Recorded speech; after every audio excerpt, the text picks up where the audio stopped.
Diagram, star switch, এটা হচ্ছে আমাদের কনভেয়ার বেল্ট প্রজেক্ট। এটা হচ্ছে আমাদের কনভেয়ার বেল্ট প্রজেক্ট। তো এখানে আমরা HMI অ্যাড করেছি।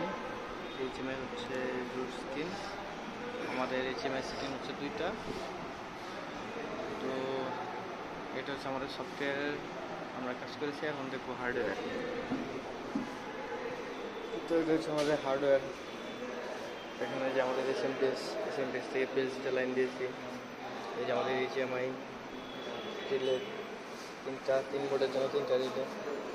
এখানে তো আমরা ম্যাগনেটিক কন্ডাক্টর ইউজ করছি না, আমরা VFD সাহায্যে করছি কাজটা। VFDতে আমাদের প্রোগ্রাম সেট করে দেওয়া আছে 10 হার্জ 20 হার্জ। এই যে আমাদের সিলেক্ট সুইচ, সিলেক্ট করে তাহলে দেখা যাবে যে 20 হার্জ। আবার যদি 10 হার্জ। তো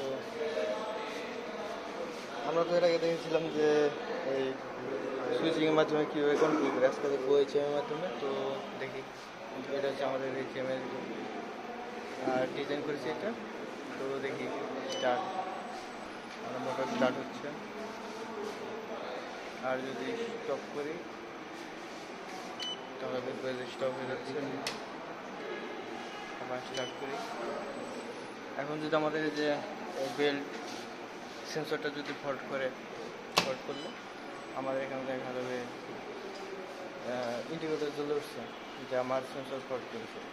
তো এই টাইমে যদি আমরা স্টার্ট দিই তাহলে স্টার্ট হবে না। আমরা ফল্ট রিসেট করলাম।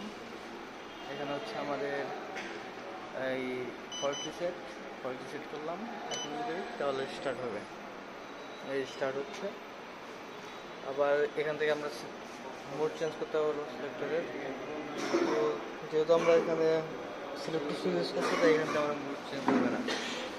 যদি সিলেক্ট সুইচ চেঞ্জ করি তাহলে এই যে অন হলো, এখন 10 সেকেন্ড পর অটো অফ হয়ে দেখা যায়।